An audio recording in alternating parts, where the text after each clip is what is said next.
Hello and welcome to My Left Ear. This is Carrie Freeman and co-host Petey Freeman, usually sleeping here and listening. This is a liberal YouTube channel, I like to say that right off the bat. And for the next, 65 days, I think that's where we're at.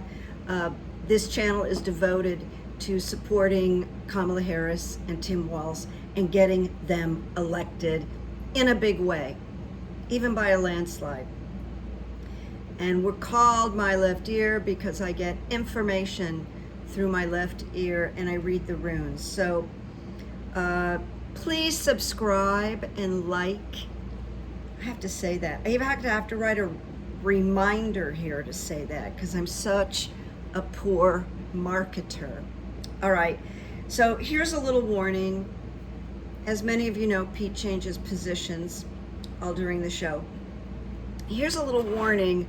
I'm going to share something that Donald Trump posted 2 days ago, and it's offensive.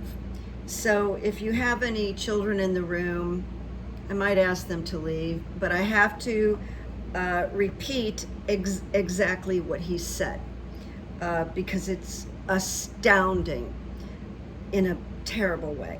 All right. So it was about 2 days ago. And by the way, it's September 1st. Did I say that? And this is video 220. So posted on Twitter a photo of VP Kamala Harris, soon to be president, and Hillary Clinton with the text he wrote, "Funny how blowjobs impacted both their careers differently." So you might have heard about it. If you haven't heard about it, you're probably gasping for air right now, which I did. And then Claire McCaskill, who's such a great pundit and former senator from Missouri, who lost to Josh Hawley, which is mind-blowing. But anyway, Claire McCaskill, she commented and she said, "A candidate for president of the United States post that his opponent used blowjobs to further her career. Why isn't he being asked about this? And how many ministers are going to support him in spite of it?" There should be a bigger deal about this because it's so outrageous. Now, the brilliance of Kamala Harris is that she rarely comments on his nonsense because he would like that. He would like that fight, and she knows better. She's worked for years with people that are criminals and have antisocial personality disorder, and Trump has that in spades. All right, now we're going to do some runes today. You probably know this, but Trump has put in legal papers and wants to move the already litigated and tried Judge Merchan New York case, but he wants to move it to federal court. So they put in their request and they did it poorly. They did not include important information that has to go with such a request. And there is a new judge on this particular thing named Hellerstein. So the Trump's attorneys left out that they need approval in writing from DA Bragg in New York or the court itself. So instead of Hellerstein just kind of ripping them a new one and saying you did this wrong and he just said there's some things you left out, you need to reapply. So if they reapply, they have to reapply with either Bragg's his approval in writing, or Judge Merchan's. And I just decided to throw some runes on it. My left ear says no. But, so the runes, I said, will Trump move the New York City Judge Merchan case to federal court? And then just to add something, because Trump is on a roll right now between his panic and his stupidity and his dementia and all that kind of stuff. But he announced that Kamala Harris is responsible for the already convicted 34 accounts indictments, 34 count indictments in New York. He's now assigning her blame. And he's doing that everywhere because he's panicked, okay? So in answer to this question, will Trump get to move his case, already tried case, to federal court? And of course, all of this stuff is to delay on top of it. Everybody kind of knows that now. So I got the first rune of disruption. And disruption is similar to the Tower in the tarot. It's about change. It is the Great Awakener and may take various forms. Could be so powerful as to rip away the fabric of what he previously knew, Trump. So when disruption appears in a rune cast, it indicates disruptions on many levels. And Trump is having disruptions on many levels. And disruption, the rune, always acts in reversal. So what happens is, in one fatal swoop, disruption may act by ripping away one's current perception of one's reality. And he doesn't have a grip on reality, but I'm sharing what the runes are saying. During this time, one's relationships and partnerships may fail.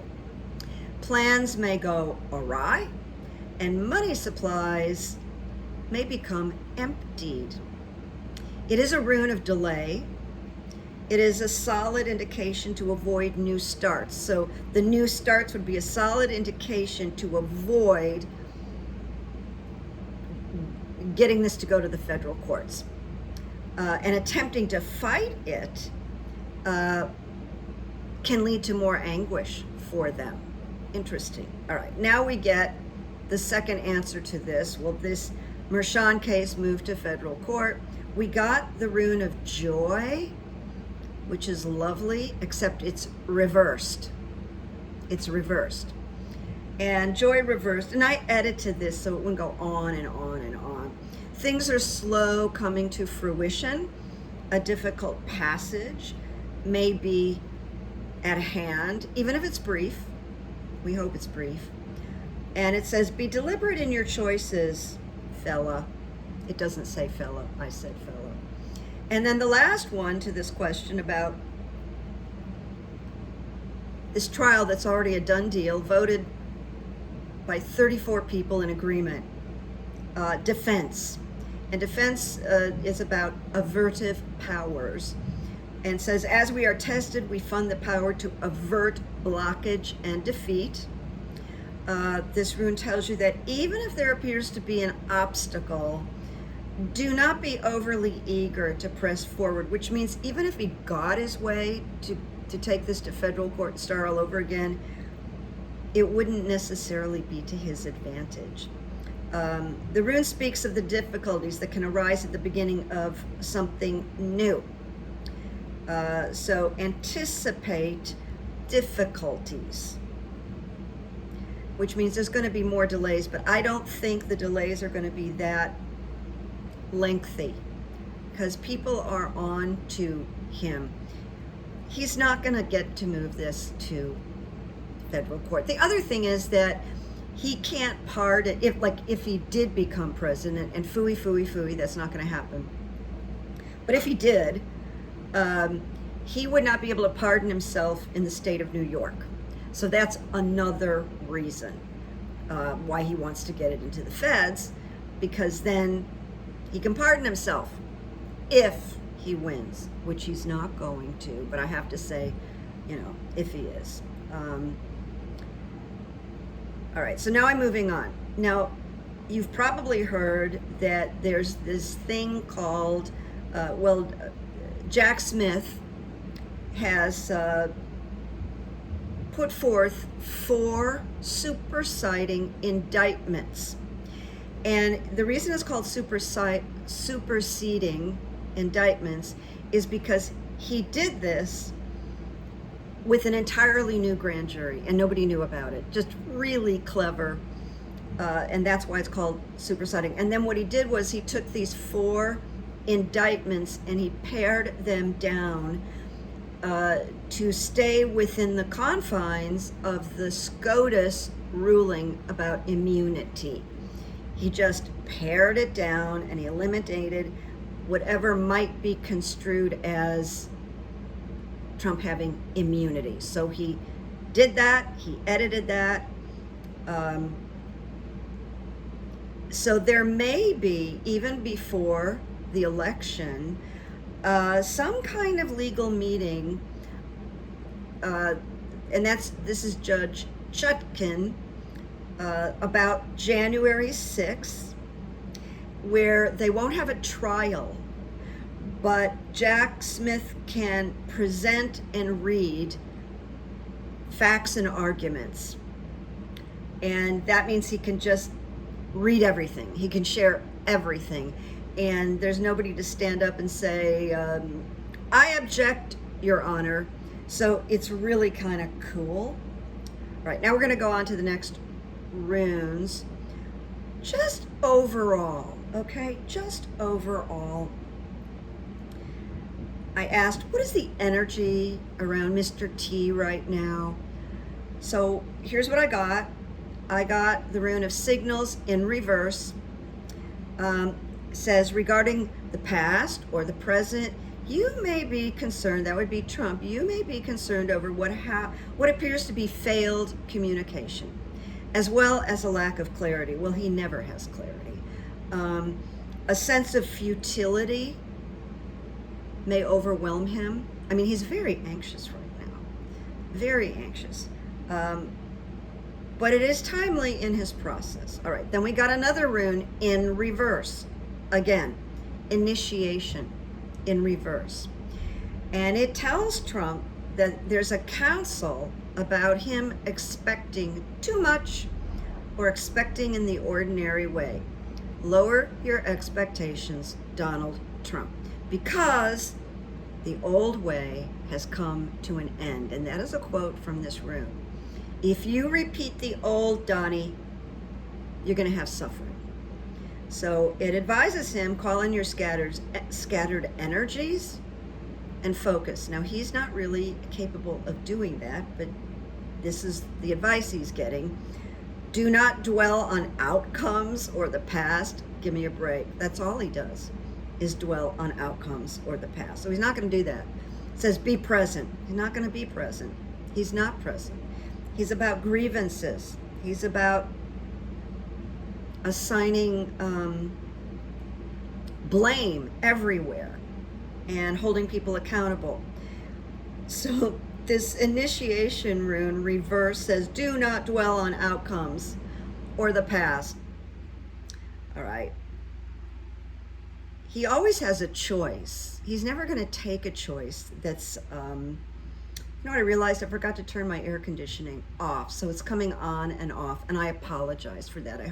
I'm speaking up, so I hope you don't have difficulty hearing me.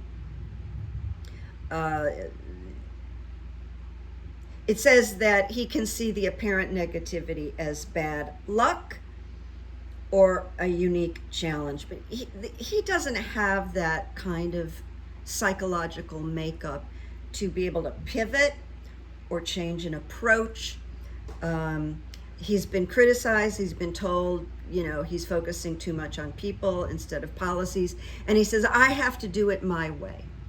I have to do it my way. And then the last one is choice, because just to remind you, this question is about what's the energy surrounding Donald Trump right now. And I got that chilly rune called Stand Still, which is the property of ice. It's chilly, it's cold. The winter of your spiritual life is upon you. You may find yourself, Donnie, entangled in a situation to whose implications you are blind. He may feel powerless to do anything. accept, submit, surrender, or even sacrifice some long cherished desire, and that would be, per my left ear, the presidency. So this last standstill rune speaks volumes. The energy around him is really poor right now. And further, I found a little bit more. Positive accomplishment is unlikely. Your plans are on hold. This is him, this is Trump. You may have to submit. And also, you may have to spend some time waiting. And don't depend on others, because when you have the standstill, you really are alone.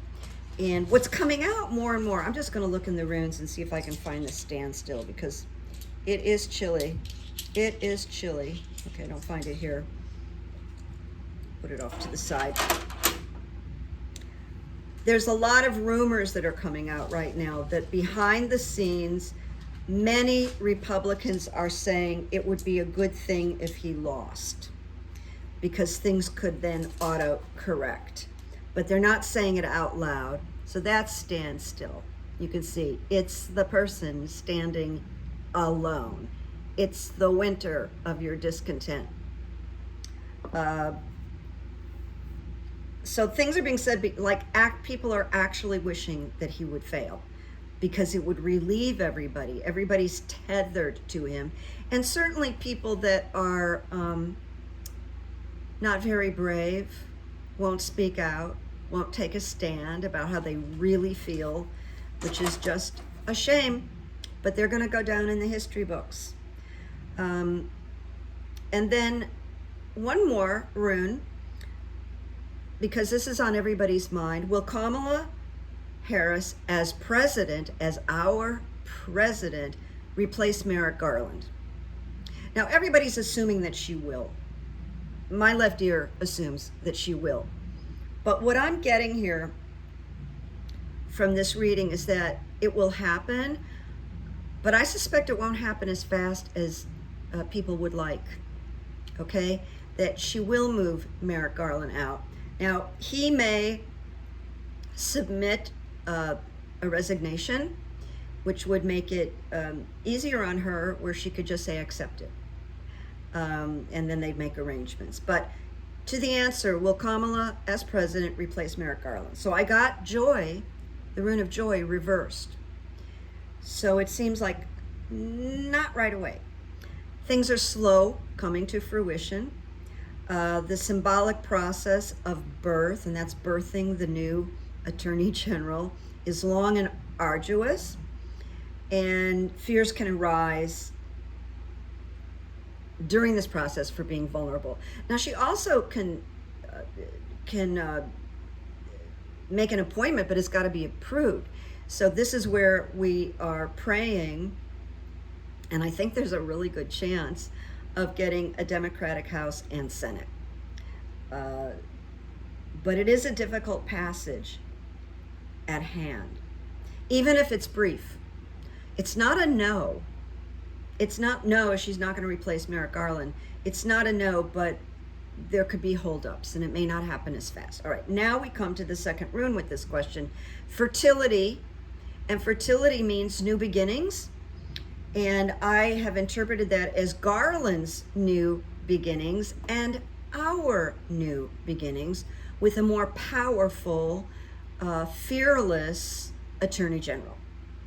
And it tells us that we can mark a time of joyful deliverance. So that's the turnaround. The joyful warriors will experience joyful deliverance. So the fertility is a rune of great power. And it says, you have the strength to achieve completion here, resolution, and open up the new beginnings. This is very positive.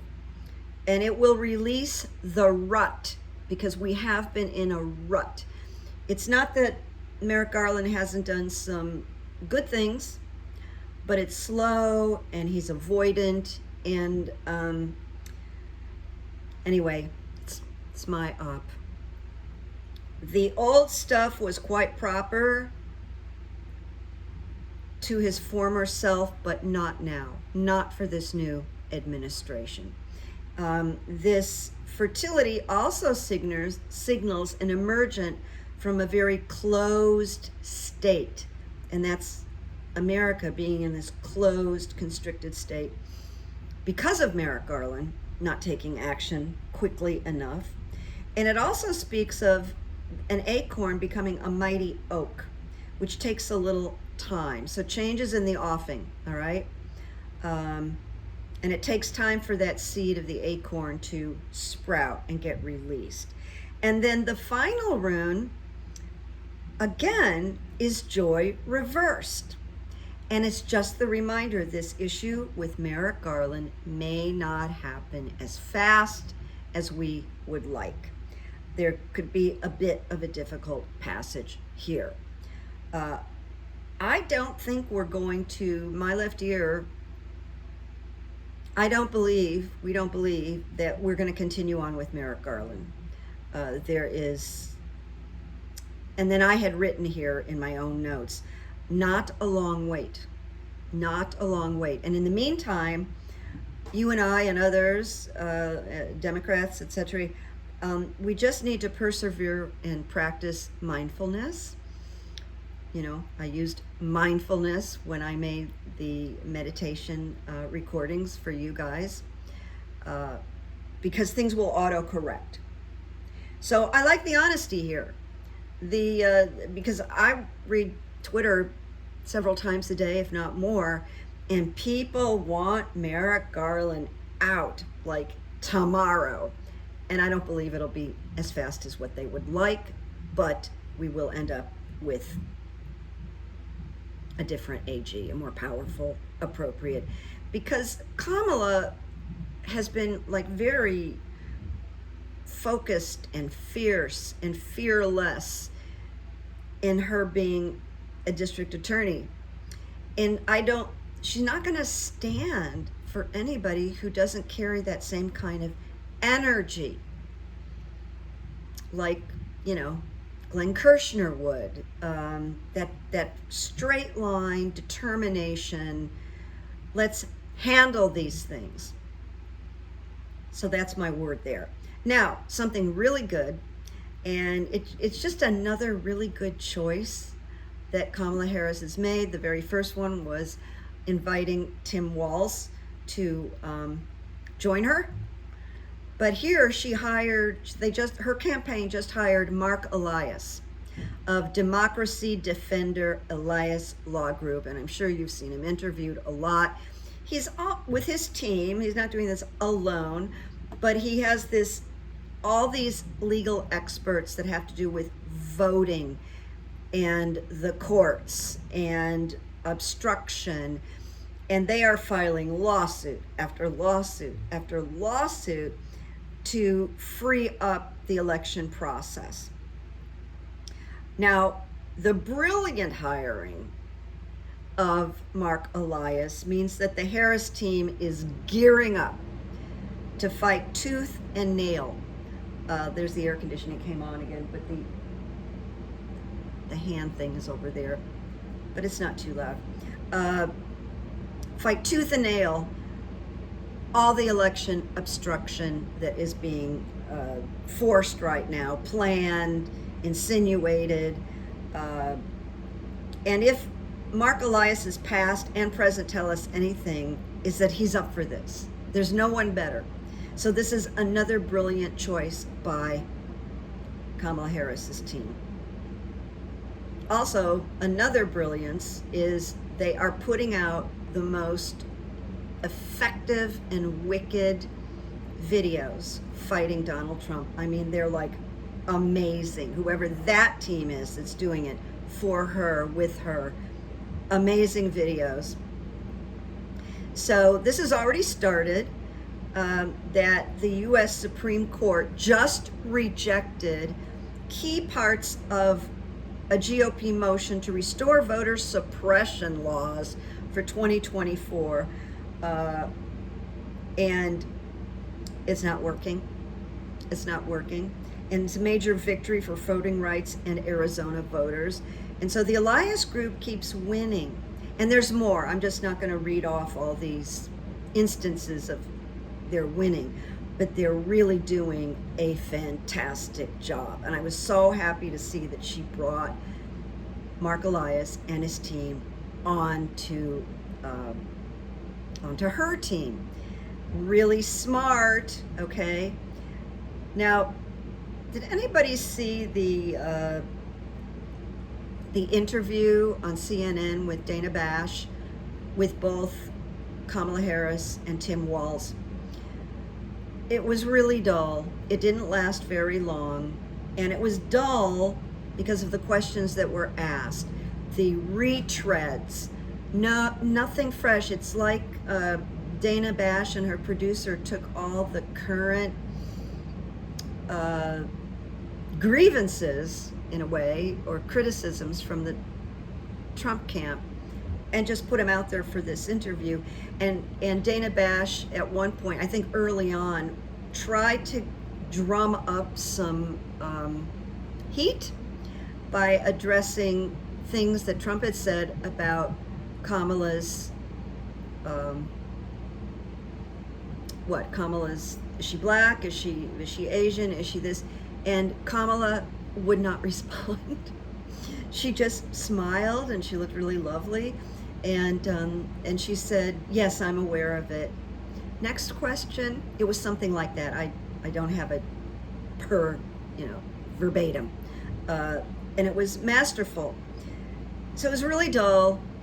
It wasn't cutting edge. It was a retread, and Kamala and Tim handled it with a lot of class and elegance. And Kamala was very calm, presidential. But then I tuned into Joy Reid on MSNBC, and they brought up this interview, and I was shocked that Joy Reid was saying over and over again, like maybe 3 or 4 times. Now, this is not a criticism of Dana Bash. This is not a criticism of Dana. And I'm sitting here watching and thinking, well, who did it? If Dana Bash isn't the journalist and has her own show, who are we going to blame this on? These bad questions, these lame questions. And I just couldn't believe that Joy Reid was like protecting, like almost saying, "I'm sorry, Dana, I know we had breakfast the other day, but I have to do this." Well, there was a guest, and I did not write the name of the guest, and it might be Rothkopf, who's wonderful, who very politely disagreed with Joy Reid, and I was like, thank God. And he basically said the same thing without being rude to Joy. He was careful not to be rude to his host.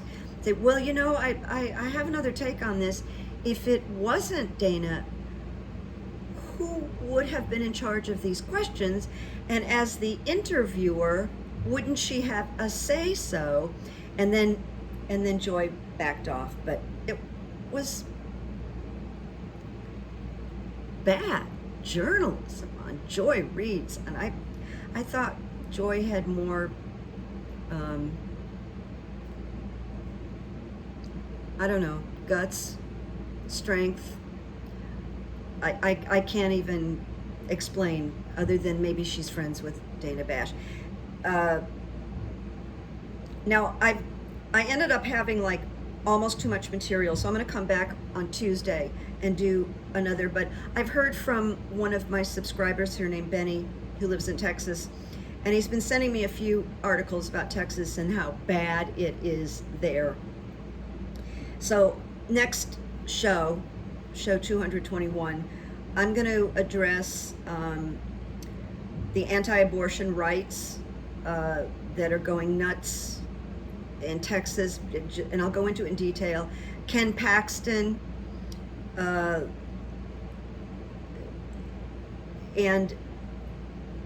how do I put this? He's been, I'll be more articulate on the next show, but he's been, he feels he has evidence to investigate the Latino voters and see how they are cheating.